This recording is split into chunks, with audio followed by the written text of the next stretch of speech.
Let's take a closer look at the Dungeons & Dragons Icewind Dale dice set. Varykino, living the Star Wars life. Hello there, and thanks for visiting the Varykino vlog channel. Today I'm going to take a closer look at the Dungeons & Dragons Icewind Dale Rime of the Frostmaiden dice and miscellany set. I love pretty dice, and these ones really caught my eye at my local store. I know this is a slightly older set, but it's so gorgeous.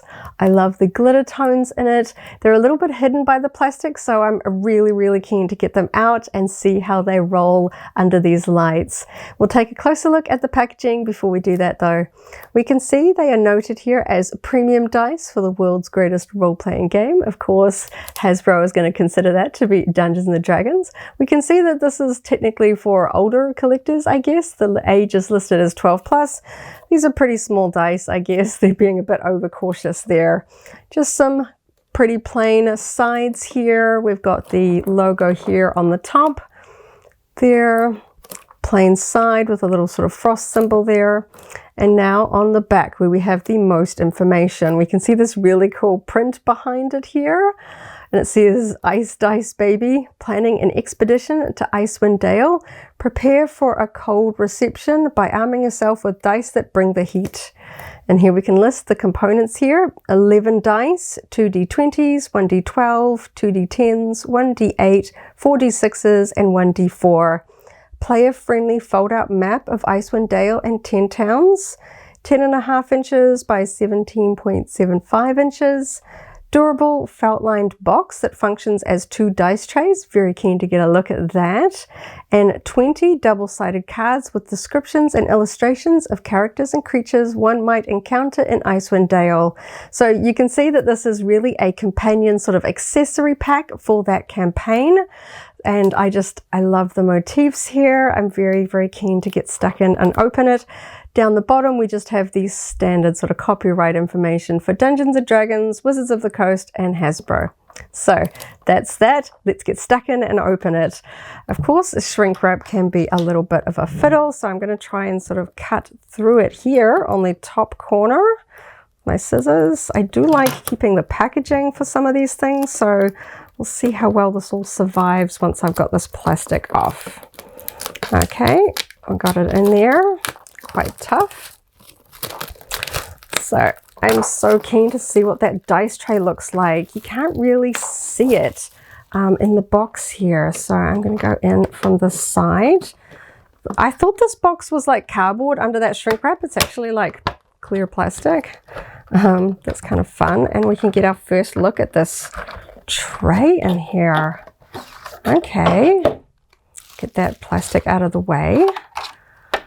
Ooh, lots of layers of plastic here for the dice. I'm going to have a look at this tray. So is this where all the paper is? Okay, lots of paper goods on the inside here. Just going to pop some of this packaging out of the way because there's a lot of components here. So I think this is what was showing through on the back. There is this really cool foil, sort of a hologram foil, almost a sort of a prism effect that is just super pretty. This feels quite glossy. It does feel like a cardboard, I think. I was wondering if it was going to be plastic or a cardboard or anything like that. And then we have the D&D ampersand on the top. This is not foiled. This is just a very soft print, kind of a satin sheen finish to it. But that looks really cool, and it's got detail like all the way up to the corners. Really nice. And there's even like details down the side. That looks really neat. I don't know if this is a readable text. I'm sure somebody out there that recognizes that will be able to translate what these phrases mean, or even if I've got them up the right way. I don't know if it's that way or the other way. But yeah, very cool. And as the box described, there is a soft, I know it's not going to show up on camera, a soft black velvet finish to the inside of the boxes. So very good for rolling your dice. And of course, the top part of it, we can see this really pretty, I hope this is really reading well on camera because it's really pretty here in person. I love that foil effect. perfect for the sort of snow and frozen theme of this dice set. So very pretty. And then this should just fit over the top. So fits down like that. There's a little bit of sort of an odd overlap with the text there, but nonetheless it looks a little better on that side. Some of them it fits down a little bit closer to the text, but that still looks good. I'm just going to pop that to the side. I'll probably use that to test my dice rolls, but I'm very, very eager to get into the dice, but I'm just going to go through the paper.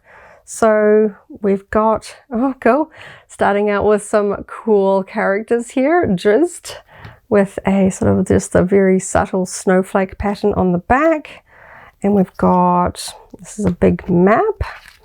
So it sounded pretty big in the description. It was something like 10 by 15 inches. So that's pretty good as a reference.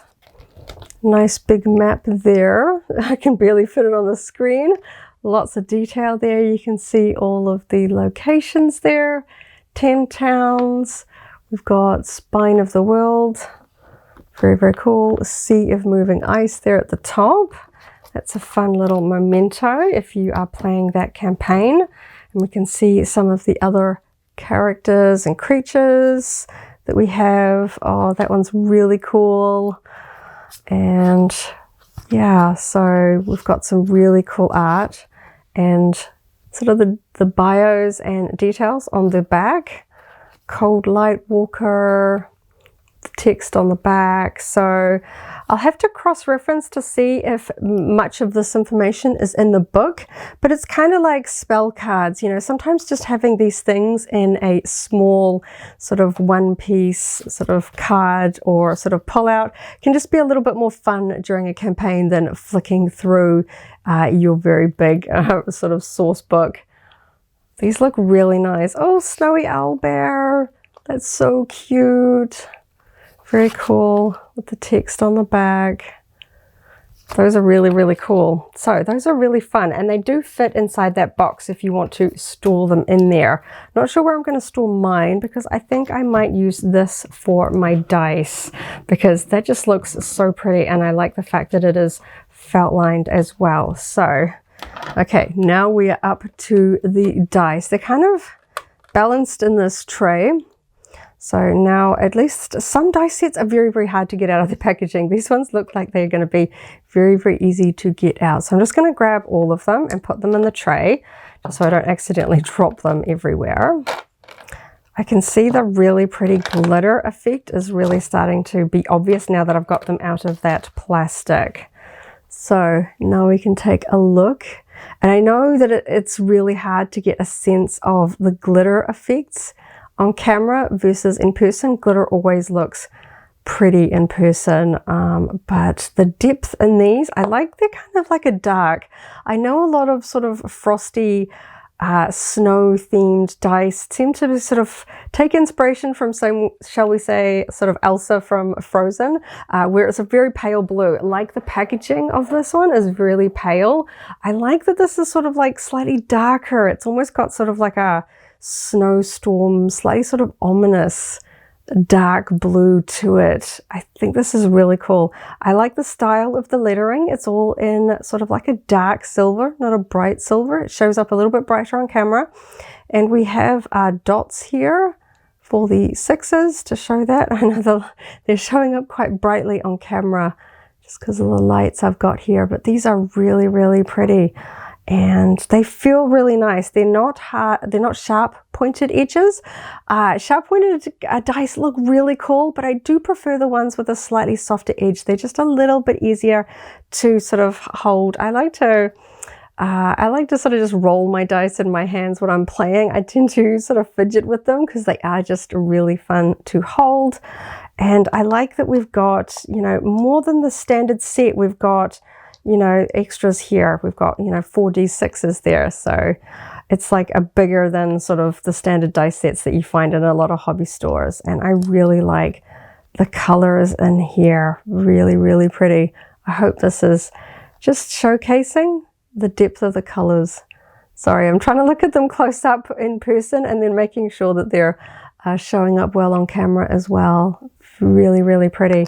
So I'm just going to take just a few little quick rolls here using the other tray just to kind of see what kind of luck I have with these ones today. So we've got a 6, a 3, a 3, and a 4. We've got a 9 on that one. We end up with a 1. For this one, we've got a 7,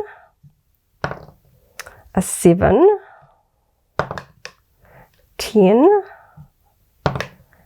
a 4, and a 2. So not so great there on the D20s, but I had some fun rolls there.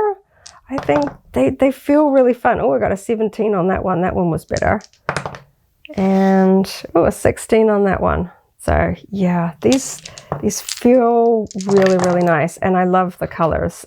They're pretty true to what I thought they might be in the packaging, but obviously you can just really appreciate that glitter better in person. I think this lighting here is probably the best representation of the colors. I think they're like that perfect blend that everyone will sort of like them if you like that sort of blue and green. Not too bright, not too pale blue, but not black. Really, really pretty. So I think that was a really fun set. We've got dice trays that are actually far more sturdy and aesthetic than I was expecting because of the price point for this set. I know that when it comes to, you know, official D&D products, sometimes they can cost a bit more than, shall we say, just the generic dice and, you know, some of the fan-made stuff that's out there.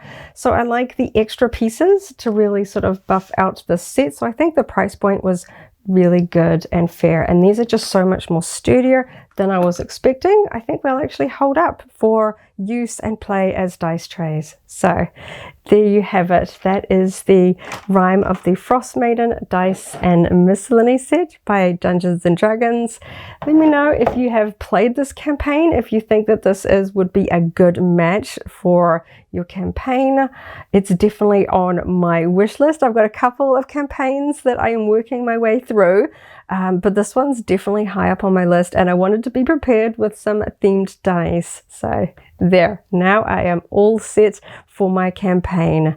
Thank you so much for watching. Hope you enjoyed this Dungeons and Dragons themed unboxing. Do check out my other Dungeons and Dragons unboxing videos, including some of my favorite dice in my collection. Thank you so much for watching. Catch you in the next video, and as always, may the Force be with you. If you enjoyed this video, go ahead and give it a like, check out our other videos, and subscribe for alerts about new uploads. Thanks for watching, and may the Force be with you.